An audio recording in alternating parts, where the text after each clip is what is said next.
जय मां साहबे। नमस्कार प्यारे दोस्तों, very good evening to all of you.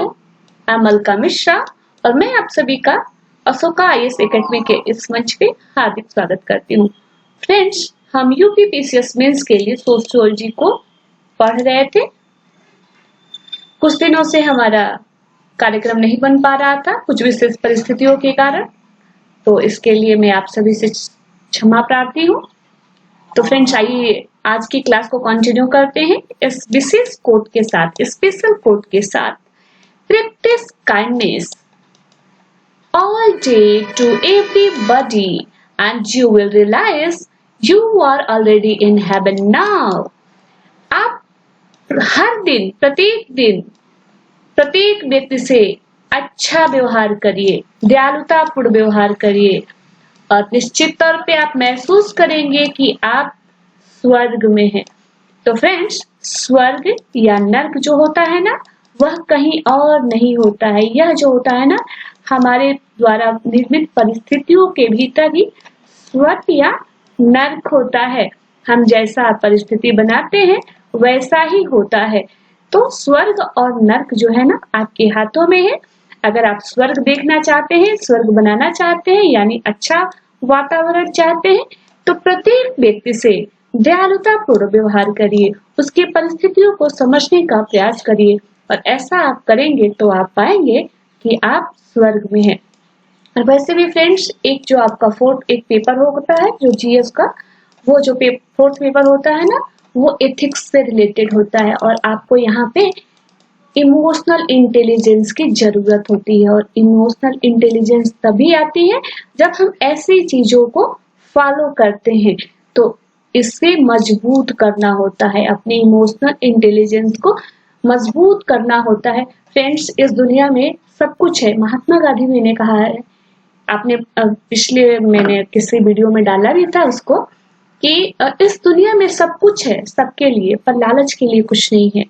तो इसी तरह से इस दुनिया में सब कुछ है, सिर्फ अगर व्यवहार मनुष्य का रहे तो ना किसी को दुखित होने की जरूरत पड़ेगी, ना किसी को। पिछले दिनों एक बड़ा दुखद समाचार आया, जो सुशांत सिंह जो एक्टर थे, नवोदित कलाकार थे और आप लोगों के प्रिय रहे थे। बड़ी दुर्भाग्यपूर्ण स्थिति हुई, उन्होंने आत्महत्या कर ली। कुछ कारण रहे होंगे, निसंदेह, बिना ऐसे कोई जाता नहीं है इतना आसानी से। और सचमुच उनके लिए अगर हेवन बना दिया गया होता, यदि सभी लोगों ने दयालुतापूर्ण व्यवहार रखा होता, उनके अनुकूल माहौल होता, तो वो अपने जीवन को समाप्त करने को कभी नहीं सोचते। तो फ्रेंड्स, ऐसा व्यवहार अपने अंदर लाइए कि कम से कम आप किसी के काम आ सके और किसी के दुख दर्द को बांट सके, किसी के मनोभाव को समझ सके। और यही जो व्यवहार होता है ना, आपको बताएगा कि आप स्वर्ग में रहते हैं, आपके चारों तरफ स्वर्ग है। इसके लिए आपको अलग से कोई मोक्ष और जैसी कर्मकांड करने की कोई जरूरत नहीं है। आप जो कर्मकांड करना चाहते हैं, अपने अंदर काइंडनेस लाइए, रोज लाइए और सभी के लिए लाइए। इसमें कोई नेपोटिज्म वगैरह नहीं होना चाहिए। तो फ्रेंड्स, इसी अच्छे वक्तव्य के साथ आइए हम लोग क्लास को शुरू करते हैं। दोस्तों, समाजशास्त्र की दुनिया में आप सभी का स्वागत है और ये हमारा सिलेबस है, इसे देख लीजिएगा। इसे हमने फिनिश कर लिया है, आप इसे देख लीजिएगा। और मुझे लगता है कि आपको देखते चलना चाहिए इन चीजों को बार बार, इससे आपका रिवाइज होता जाता है और आपको एक कहानी के टाइप से चीजें पता होती हैं जो आपको समझने में आसानी करती हैं। तो फ्रेंड्स, हम इसे देख चुके हैं, इसे भी देख चुके हैं, ये सारे हम पढ़ चुके हैं। आप इसे जरूर देख लीजिएगा अगर आप नहीं देखे हैं। हम डेफिनेशन ऑफ सोशियोलॉजी को देख रहे थे। इसमें हमने ट्रेडिशनल डेफिनेशन को देखना शुरू किया था, उसके बाद हम कॉन्टेम्पररी डेफिनेशन को देखेंगे। हमने ट्रेडिशनल डेफिनेशन में 7 विद्वानों को देखा था कि इनके क्या डेफिनेशन है। आपको, मुझे उम्मीद है कि आप इन्हें नोट भी किए होंगे। अब हम इलेक्स इंकेल्स को देख रहे थे, इनके हिस्टोरिकल अप्रोच यानी ऐतिहासिक उपागम को। उसके बाद हम एम्पिरिकल एंड एनालिटिकल अप्रोच को देखेंगे। सॉरी,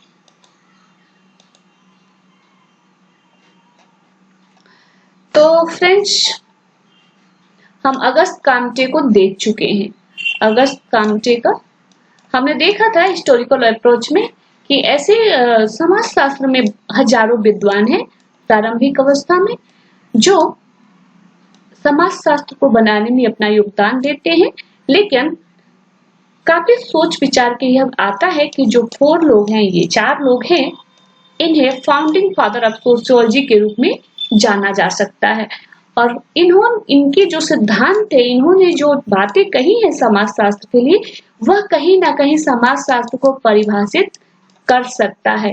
समाजशास्त्र की परिभाषा को देने में वह एक सुविधा प्रदान कर सकता है, हमें समाजशास्त्र को समझने की एक दृष्टिकोण प्रदान कर सकता है। फ्रेंड्स, हमने देखा था कि समाजशास्त्र जो है वह एक जटिल विज्ञान है, जिसमें, और ये जटिलता क्यों है, क्योंकि मानवीय प्रवृत्ति फ्लक्चुएटिंग नेचर की है, बदलती रहती है और प्रत्येक व्यक्ति का नेचर अलग अलग होता है और एक ही व्यक्ति का नेचर भी अलग अलग समय में अलग अलग प्रकार से अलग अलग व्यक्ति के लिए अलग अलग से तरीके से काम करता है। तो फ्रेंड्स, हमने देखा था कि समाजशास्त्र जटिल होता है और इसके कारण जो विद्वान है इन्होंने ढेर सारी परिभाषाएं दी। सब विद्वान अलग अलग तरीके से समाजशास्त्र को परिभाषित कर रहे थे।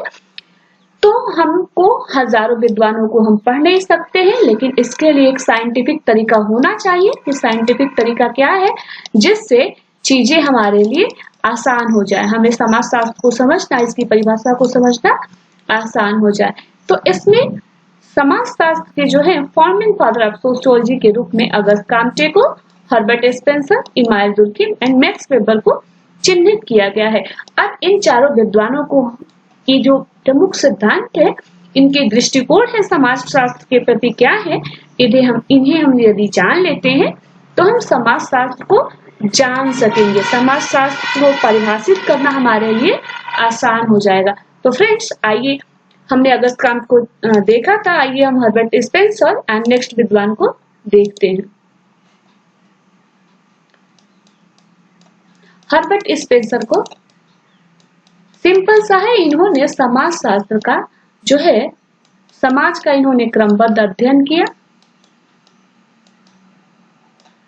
समाज का इन्होंने क्रमबद्ध अध्ययन किया और इन्होंने समाज का जो है सावयवी अध्ययन किया।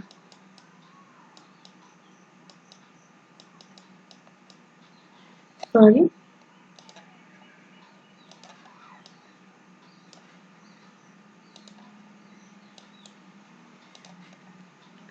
इन्होंने समाजशास्त्र का सावयवी अध्ययन किया। इन्होंने डार्विन के विकासवाद के सिद्धांत को इसमें लागू किया। समाज के अध्ययन में इन्होंने डार्विन के विकासवाद के सिद्धांत को लागू किया।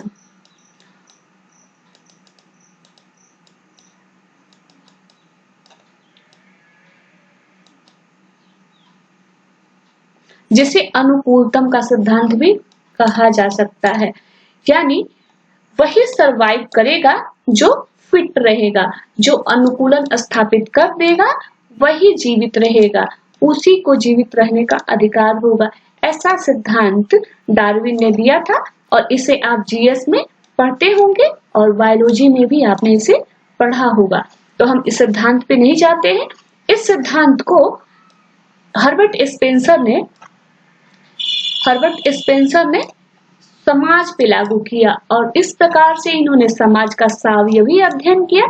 सावयव का मतलब होता है अंग के समान। अंग के समान, अंग का मतलब क्या है, एक शरीर है, इसमें सर है, हाथ है, पांव है, आंखें हैं, नाक है, मुंह है और सबके अपने अपने काम है। सभी अंगों के अपने अपने काम है और ये सब मिलजुल के क्या करते हैं, इस शरीर के लिए काम करते हैं, पूरे शरीर के लिए काम करते हैं। ये सारे अंग जो है, हाथ है, सर है, पैर है, पेट है, ये सब मिलके किसके लिए काम करते हैं, ये पूरे शरीर के लिए काम करते हैं। इसी प्रकार से जो समाज में कुछ संस्थाएं हैं वो सब मिलके समाज के लिए काम करती हैं, समाज का निर्माण करती हैं और समाज के विकास में योगदान देती हैं। यही सावयवी सिद्धांत है। बहुत आसान है, बहुत सिंपल है और आपको सिंपल ही समझना है। किताब की जो भाषा होती है कठिन होती है, कठिन भाषा में लिखने से आपका इंटरेस्टिंग नहीं होगा। बिल्कुल सिंपल लैंग्वेज में समझिए और सिंपल लैंग्वेज में लिखिए, जितना सिंपल आप लिख सकते हैं अपनी भाषा में लिखिए, बिल्कुल अपनी भाषा में लिखिए। और लेकिन चीजें जो हो अपनी भाषा में जरूर लिखिए, लेकिन वो भ्रमित करने वाली नहीं होनी चाहिए और जो इन्होंने कहा है वही बातें होनी चाहिए, इससे विलग नहीं होनी चाहिए, फिर वो गलत हो जाएगा। तो ये था हर्बर्ट स्पेंसर का क्रमबद्ध, उन्होंने समाजशास्त्र का क्रमबद्ध सावयवी सिद्धांत के आधार पर समाज का अध्ययन किया और इन्होंने पाया कि जो समाज है इसका जो है संपूर्ण समाज जो है, समाजशास्त्र का जो अध्ययन इकाई है संपूर्ण समाज है।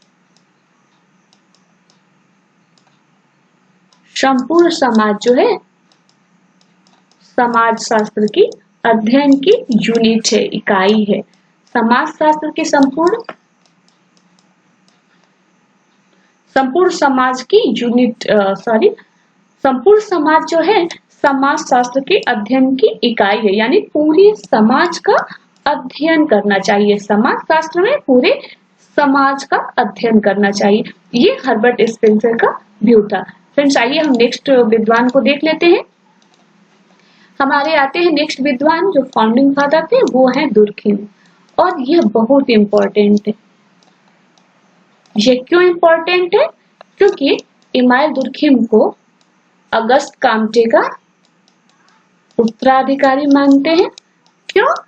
क्योंकि इन्होंने समाजशास्त्र को जो है एक विषय के रूप में, जो काम काम्टे ने अधूरा छोड़ा था इससे पूरा किया था। इन्होंने इसे, जो काम्टे ने काम अधूरा छोड़ा था, इसे दुर्खिम ने पूरा किया था और समाजशास्त्र की जो वास्तविक रूपरेखा है वो दुर्खिम ने दी थी। इन्हें अकादमिक समाजशास्त्र का भी जनक कहा जाता है। अकादमिक समाजशास्त्र का जनक कहा जाता है, इसका मतलब यह हुआ कि इन्होंने समाजशास्त्र को शिक्षा के क्षेत्र में यानी पठन पाठन के रूप में कॉलेज में, यूनिवर्सिटी में इसे लागू करने में अपना अहम योगदान दिया था। इन्हें अकादमिक समाजशास्त्र का जनक कहा जाता है। इन्हें principal architect of modern sociology भी कहा जाता है। प्रिंसिपल आर्किटेक्ट यानी प्रमुख वास्तुकार। जो आधुनिक समाजशास्त्र है उसका इन्हें, आधुनिक समाजशास्त्र का इन्हें प्रमुख वास्तुकार कहा जाता है, प्रमुख वास्तुकार कहा जाता है। और इन्हें शिक्षा के समाजशास्त्र का भी जनक कहा जाता है, शिक्षा के समाजशास्त्र का जनक कहा जाता है। तो फ्रेंड्स ये चीजें आपको इनके बारे में इंफॉर्मेशन होना चाहिए और ये चारों चीजें आप एक साथ मेंशन कर देते हैं तो निश्चित तौर पे आपका आंसर बहुत अच्छा हो जाता है।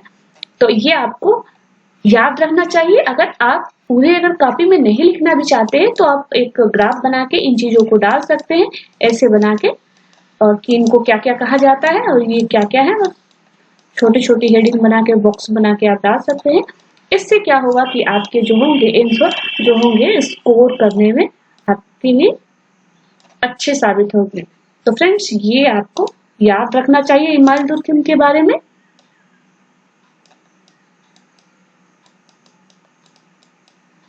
अब दुर्खिम ने क्या, दो चीजें इनकी बहुत, वैसे तो दुर्खिम ने बहुत सारे सिद्धांत दिए थे। इनका the rule division of labour in society, the rules of sociological method, suicide, the elementary form of religious life, education and sociology, sociology and philosophy, professional ethics and civics moral, क्या moral education, the sociology. तो इतनी सारी इनकी theory है, तो हमें इन सब पे न जाके जो प्रमुख रूप से जो, हालांकि सभी इनके जो सिद्धांत है वो जरूरी है और इनके व्यू को दिखाते हैं समाजशास्त्र के प्रति, लेकिन जो हमें जरूरत है, जो एग्जाम में आते हैं, एग्जाम के पॉइंट ऑफ व्यू से हमें पढ़ाई करना है, तो इसमें हमें दो चीजों को देखना होगा। इन्होंने मेथोडोलॉजी विकसित की थी।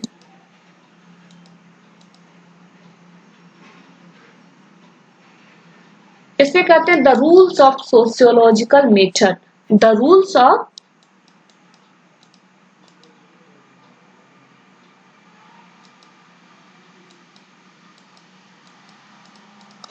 Sociological method.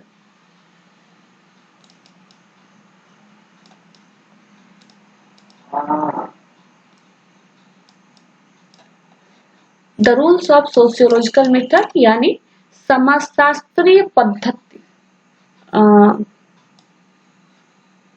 दुर्खिम का जो है हिंदी में आप बोलेंगे समाजशास्त्रीय पद्धति के नियम, समाजशास्त्रीय पद्धति के नियम, आप इन्हें हिंदी में कहेंगे समाजशास्त्रीय पद्धति के नियम। तो the rules of sociological method में इन्होंने बताया है कि समाजशास्त्र का अध्ययन कैसे करना चाहिए। इसके पहले ये the division of labour in society, इसके पहले the division of labour in society, ये इसमें ये अपना पीएचडी करते हैं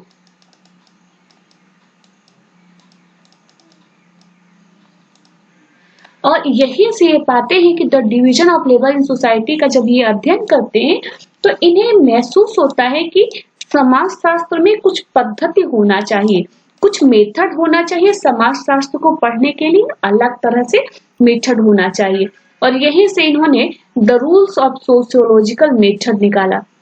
the rules of sociological method इन्होंने यहीं से निकाला और इसके बाद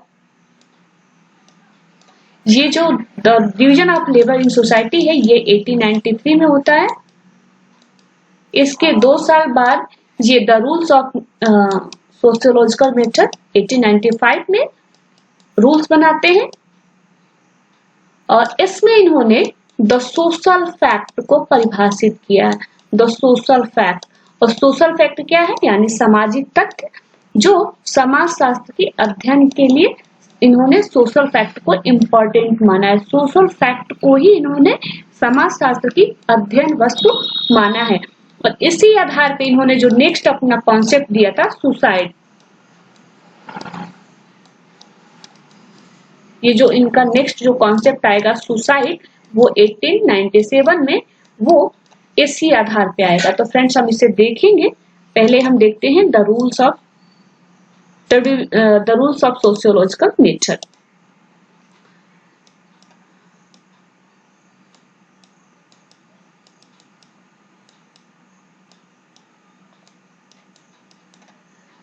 इन्होंने the rules of sociological method में सोशल फैक्ट को बताया,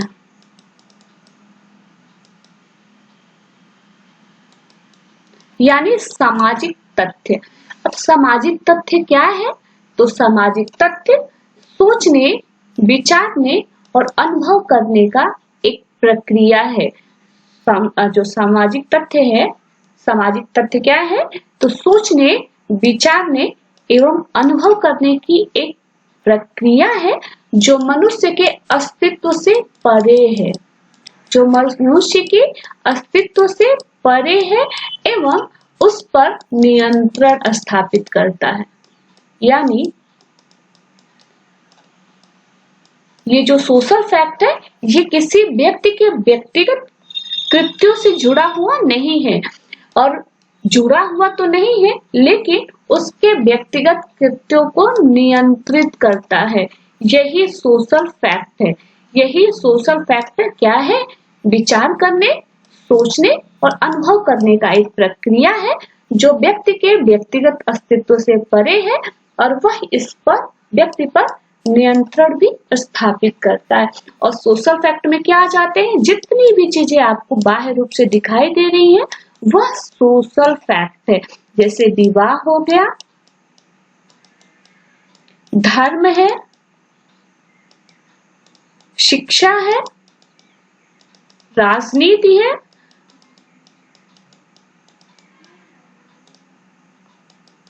परिवार है, जो कुछ भी आपको दिखाई दे रहा है वह सब क्या है? सोशल फैक्ट है, सामाजिक तथ्य है। वह सब सामाजिक तथ्य है। जितनी भी चीजें आपको दिखाई दे रही है वह सामाजिक तथ्य है और ये जो होती है ना, यह व्यक्ति के व्यक्तिगत अस्तित्व से परे है। जैसे मान लीजिए विवाह है तो कोई व्यक्ति विवाह कैसे कर रहा है? यदि वह जिस धर्म को मानने वाला होगा उसके कुछ रीति रिवाज होंगे, उसी के अनुसार उसे विवाह करना होता है। यदि वह ऐसा नहीं करता है, अगर वह ऐसा नहीं करता है तो उसे बहिष्कृत किया जा सकता है, बहिष्कृत किया जाता है समाजों द्वारा। और इस प्रकार से उस व्यक्ति की जो होती है ना, व्यक्तिगत जो उसका अस्तित्व है उससे उस विवाह, इसका जो तथ्य है, विवाह उससे कोई लेना देना नहीं है। यानी अगर दो चार लोग अगर निकल जाते हैं, ये सब विवाह को नहीं मानते, तो भी इस पर कोई प्रभाव नहीं पड़ता है। और हाँ, कहीं ना कहीं यह व्यक्ति को नियंत्रित करने का प्रयास अवश्य करता है। हालांकि इस पर कुछ आधुनिक विचारकों ने आपत्तियां भी की है, जिसे हम देखेंगे जब दुर्खिम को पढ़ेंगे तो थोड़ा सा और गहराई में समझेंगे। तो इसे और जब टाइम देंगे हम तो समझने का प्रयास करेंगे कि ये कैसे सोशल फैक्ट को हम, इसमें किस प्रकार की आपत्तियां आई हैं और कैसे उसको रिजेक्ट किया जा सकता है उन आपत्तियों को। तो अभी हम जान लेते हैं कि सोशल फैक्ट क्या है। तो यह सोचने, विचारने और अनुभव करने का तरीका है जो व्यक्ति के जो व्यक्तिगत अस्तित्व है उससे परे है और फिर भी वह व्यक्ति पर अपना नियंत्रण स्थापित करता है। सोशल फैक्ट के बारे में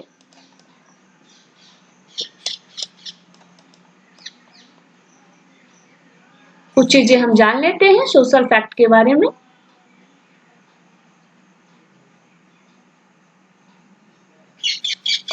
ओके, सॉरी,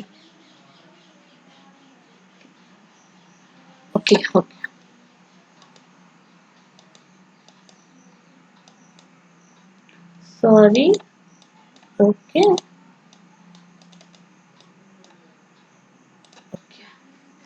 तो सोशल फैक्ट की इन्होंने बताया है विशेषता। कुछ चीजें हमें याद रखना है। सोशल फैक्ट की इन्होंने विशेषता बताई है। सोशल फैक्ट क्या है वो हमने देखा। इसकी विशेषता, यह क्या है, इसकी विशेषता क्या है और यह कितने प्रकार के हैं और इसके कुछ नियम भी हैं। 5 नियम इसके बताए हैं दुर्खिम ने, तो उसके कुछ नियम है। तो ये चीजों को हम जान जाएंगे तो सोशल फैक्ट क्या है यह हम जान जाएंगे। तो हमने अभी देखा कि सोशल फैक्ट क्या है। तो ये है सोचने, विचारने एवं अनुभव करने का एक प्रक्रिया है जो व्यक्ति के व्यक्तिगत अस्तित्व से परे है और व्यक्ति पर नियंत्रण स्थापित करता है। अब इसकी विशेषता में इसकी 3 विशेषता उन्होंने बताया है। बाह्यता, यानी इसमें बाह्यता होती है, यह बाहर से दिखाई देता है। बाध्यता भी होती है, यानी यह व्यक्ति को बाध्य करता है कि उसे किस प्रकार से व्यवहार करना है। वह ऐसा तरीका बताता है, उसी के अनुसार व्यक्ति को कार्य करने पड़ता है। वह उसे इस प्रकार से बाध्य किए रहता है। और यह क्या है? सामान्यता, सभी समाजों में पाया जाता है। यह जो होता है कुछ न कुछ नियम सभी समाजों में पाया जाता है। तो इसमें बाह्यता होती है, बाध्यता होती है और सामान्यता होती है। और इसमें जो प्रकार होते हैं यह 2 प्रकार के होते हैं। एक होता है सामान्य, यानी आप इसे इंग्लिश में कहेंगे नॉर्मल, और एक होता है असामान्य। और सामान्य कहेंगे या फिर व्याधिकीय।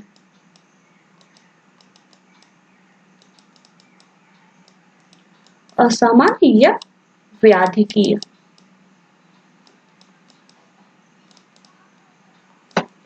सामान्य जो है, सामान्य जो सोशल फैक्ट है, समाज के निर्माण में योगदान देता है, समाज के संगठन में बनाए रखने का काम करता है, समाज को बनाए रखने में अपना योगदान देता है। लेकिन जो व्याधि होता है वह वह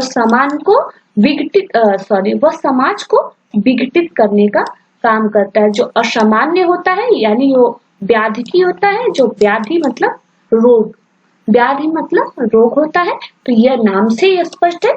यानी कि ऐसे जो सामाजिक तथ्य जो समाज को नुकसान पहुंचाते हैं। तो इन्होंने दो प्रकार के सामाजिक तथ्य बताए हैं, एक जो होता है सामान्य और दूसरा होता है व्याधि की। और विशेषता क्या बताई है सामाजिक तथ्य की?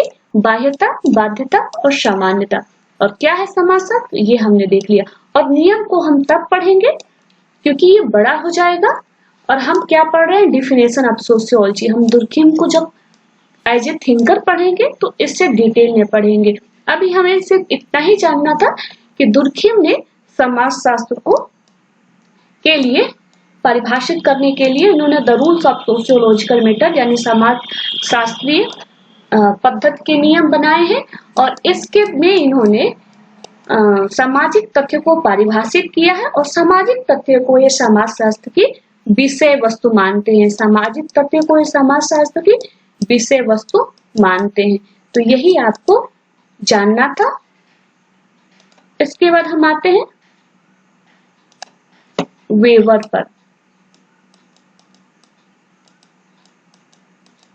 फ्रेंड्स, मैक्स वेबर जो है इन्होंने सामाजिक क्रिया का सिद्धांत दिया था।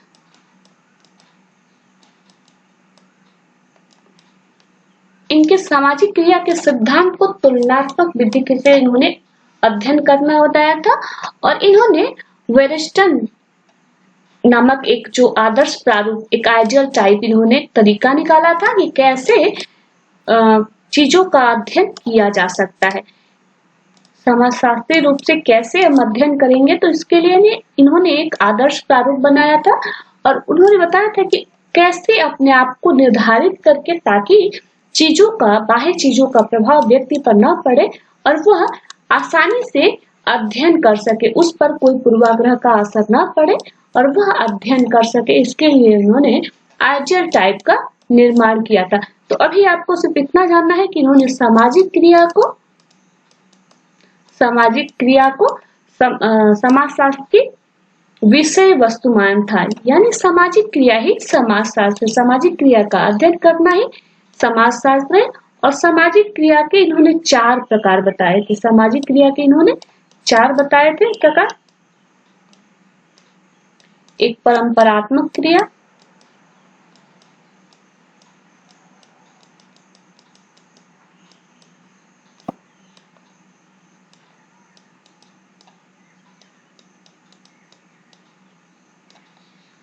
परंपरात्मक क्रिया,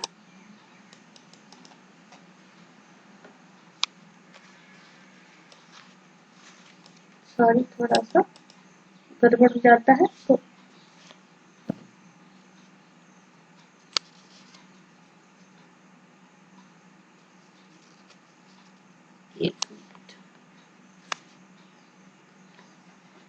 परंपरात्मक क्रिया और दूसरा है प्रभावात्मक क्रिया।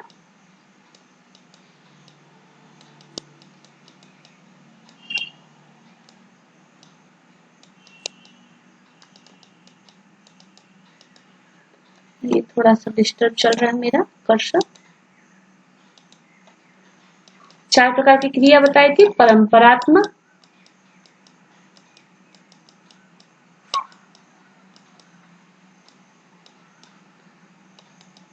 प्रभावात्मक,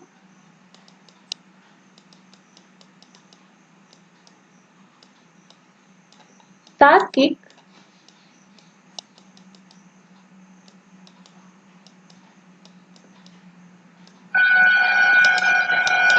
और एक मूल्यांकन क्रिया।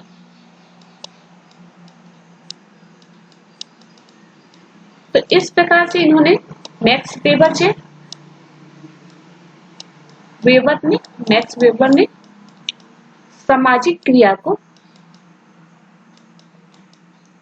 समाजशास्त्र की विषय वस्तु माना था और इसके इन्होंने 4 प्रकार बताए, यही बस आपको लिख देंगे। ये आपका वेबर का जो समाजशास्त्र अगर ऐसा पूछता है तो अगर समाजशास्त्र को परिभाषित करने के रूप में यदि आप इतना लिख देते हैं तो आपको फुल मार्क्स मिलेंगे। तो फ्रेंड्स, ये हमने चारों विद्वानों को हमने थोड़ा सा फास्ट में देख लिया, कांटे को, इमानुएल दुर्खीम को, हर्बर्ट स्पेंसर को और मैक्स वेबर को। हमने इससे थोड़ा फास्ट इसलिए भी देखा है क्योंकि इन विद्वानों को हमें इनको एज ए थिंकर के रूप में भी डिटेल में पढ़ना है। तो अभी हमारा जो डेफिनेशन ऑफ सोशियोलॉजी है वो काफी लॉन्ग हो रहा था, तो इसलिए इस चीज से बचने के लिए हमने ये तरीका अपनाया कि जल्दी से इसको फिनिश भी करते हैं ताकि आपको आगे की चीजें भी बताई जा सके। और हम नेक्स्ट जो क्लास होगा ना उसमें हम प्रीवियस ईयर क्वेश्चन पेपर का एनालिसिस करेंगे और आप देखेंगे कि चीजें कैसे आ रही है, आप वहां से चीजों को समझेंगे तो आपको समझ में आएगा। तो फ्रेंड्स, आज हमने जो डेफिनेशन ऑफ सोशियोलॉजी था, इंडेक्स एंगल्स का हिस्टोरिकल अप्रोच को हमने फिनिश किया है। फ्रेंड्स, आई होप आपको क्लास अच्छा लगा होगा। अगर कहीं कोई दिक्कत होता है तो आप जरूर पूछिएगा। फ्रेंड्स, मैं बताना बहुत कुछ चाहती हूँ लेकिन समय थोड़ा कम रहता है, इसलिए चूंकि हमारा जो ये सब्जेक्ट है ये कॉन्सेप्ट होता है, इसमें अवधारणा होता है, तो इससे समझने में समझाने के लिए चीजों को बार बार रिपीट भी करना पड़ता है और थोड़ा टाइम लगता है। और हम फेस टू फेस अगर 2-3 घंटे अगर मिले तो इन चीजों को 2-3 घंटे में फिनिश किया जा सकता है और बहुत इंटरेस्टिंग वे में हो सकता है। लेकिन कोई बात नहीं, थोड़ा सा ऑनलाइन के हालांकि लिमिटेशन होते हैं लेकिन कोई बात नहीं, हम इससे भी पढ़ रहे हैं, चीजों को समझ में आना चाहिए। तो कल से हम लोग प्रीवियस ईयर की जो है क्वेश्चन पेपर का एनालिसिस करेंगे। ये जो टॉपिक हमने पढ़ा है इससे रिलेटेड है, डेफिनेशन, उद्भव, समाजशास्त्र का उद्भव, इसकी प्रकृति, ऐसे करके क्वेश्चन को हम देख लेंगे। तो आगे वाले भी क्वेश्चन देख लेंगे कि कैसे क्वेश्चन आते हैं, तो आपको एक आइडिया विकसित हो जाएगी। तो फ्रेंड्स, आई होप आपको क्लास अच्छा लगा होगा। Change your life today, change your life today, don't Gamble on future, act now without delay. आज ही अपने जीवन में बदलाव करिए, जो बदलाव आप चाहते हैं कि आप में बदलाव आए, कोई अच्छी आदत है आप विकसित करना चाहते हैं, जैसे आप सोचते हैं कि मुझे राइटिंग करना है, मैं राइटिंग करना चाहता हूँ ताकि हमारे मेंस में मार्क्स बहुत अच्छे मिले। आप राइटिंग स्कोरिंग के लिए राइटिंग करना बहुत जरूरी होता है, आपने बार बार सुना, पर आपकी आदत नहीं है। आप सोचते हैं कि मैं लिखूंगा, कल से लिखूंगा, आज पढ़ लेता हूँ, क्योंकि बिना पढ़े कैसे लिखेंगे, ये सारी बातें दिमाग में आती हैं। लेकिन अभी आप बदलाव लाइए अपने जीवन में कि नहीं, मुझे लिखना ही होगा, मुझे 2 शब्द ही लिखना है, लेकिन मुझे लिखना ही होगा। मैं जितना जानता हूँ आज तक, जितना पढ़ा हूँ, मेरा जो आज तक का जो मेरा एक्सपीरियंस है, मैं उसको लागू करूंगा, मैं उसको लिखूंगा।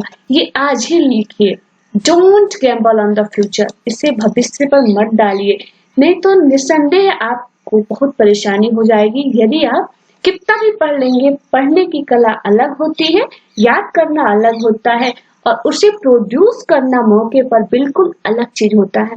तो एग्जामिनेशन में आपको प्रेशर होता है, टेंशन होता है, बहुत सारी चीजें होती हैं, तो आपको क्या होता है, क्लियर करना है एग्जाम, मार्क्स भी अच्छे लाने हैं, तभी तो फाइनल सिलेक्शन में आ पाएंगे, फाइनल सिलेक्शन में भी जाना है। तो इसके लिए आपको चेंज योर लाइफ टुडे, आज ही अपनी जो है जीवन है ना, इसको बदलना शुरू करिए। जो बदलाव आप चाहते हैं आज ही शुरू कर दीजिए और एक्ट करिए, अभी करिए, विदाउट डिले, बिना किसी देरी के। और निसंदेह यदि आप ऐसा करते हैं तो आपका काम, आपकी जो सफलता है आपकी मुट्ठी में होगी। इन्हीं शुभकामनाओं के साथ thank you for class watching, thank you very much, नमस्कार।